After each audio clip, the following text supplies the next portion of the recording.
Hello everybody, welcome to December reads of the Stanwell Reads series. Well, I just want to wish you a happy holiday, whether you celebrate Christmas, Hanukkah, the winter solstice, Kwanzaa, or just look forward to a winter break. I hope that you have a good and restful one. Even though we're only in for 2, maybe 3 weeks this term, I still have a huge selection of books for you to have a look at. Now, Christmas is not Christmas without Charles Dickens' A Christmas Carol. It is everywhere. It was traditional in the Victorian period to tell ghost stories at Christmas rather than Halloween. So we have the traditional ghost story coming to tell the crotchety old Ebenezer he must change his ways and try to be a better person. If you've only ever seen The Muppets Christmas Carol, which is the best adaptation ever, or others like it, then I would really recommend that you read the book. There's a lot in there which obviously has to be edited out for film, but it's worth a read and it is genuinely in places quite spooky. So my next choice is A Nightmare Before Christmas by Tim Burton. But wait, Mrs. Fulton, that's a film. Oh no. Firstly, it was a narrative poem, beautifully illustrated in Burton's classic, wacky and slightly disturbing style. It is dark, it is funny, and it has a look at what it really means to be Christmas if you're reading between the lines. But it's fun and it's well worth a read. Now, in my house, Christmas is not Christmas without an Hercule Poirot. Even though the series has long since finished on television, every year we still watch a feature-length Poirot. It's just our tradition. And of course, what better one to have than Hercule Poirot's Christmas? We join the Lee family at Christmas, where the tyrannical Simon Lee is holding his family to ransom over their inheritance. He's close to death and has not been the greatest parent that ever existed, and got up to lots of wicked things in his youth.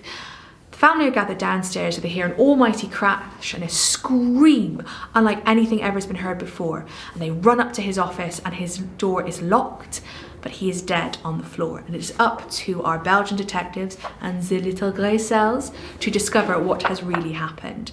It's full of twists and turns, it's exciting, it's fun, as much as a murder mystery can be, and again, it's worth a read, worth enjoying. We don't just celebrate Christmas in December, we also celebrate festivals like Hanukkah, Kwanzaa, and the winter solstice. So in keeping with that, the winter solstice is about bringing light back into the world. Midwinter, on the 23rd of December, is the darkest part of the year, and after that it gets lighter. So in ancient pagan festivals and celebrations, the winter solstice is a celebration of light coming back in.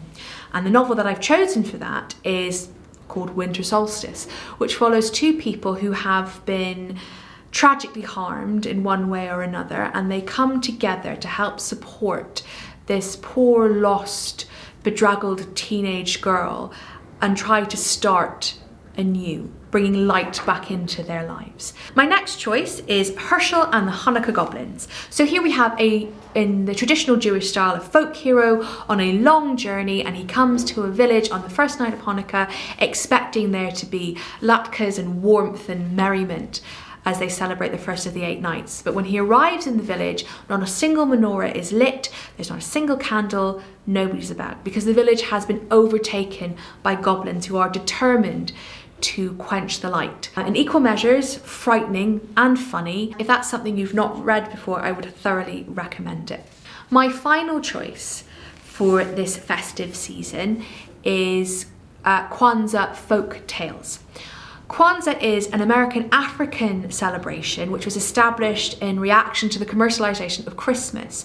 It is built upon 7 principles: faith, creativity, collective work and responsibility, purpose, unity, self-determination, and cooperative economics. So it is about coming together as a community and doing what is best for the world and for the community. So the book that I have chosen is called Kwanzaa Folk Tales, which focuses on those 7 principles. So if you'd never heard of Kwanzaa until today, or would like to know more about it, that's definitely a book that I recommend. Here, we at the Stanwell English Department would like to wish you a very restful break during this winter season. Happy holidays, and we'll see you in January.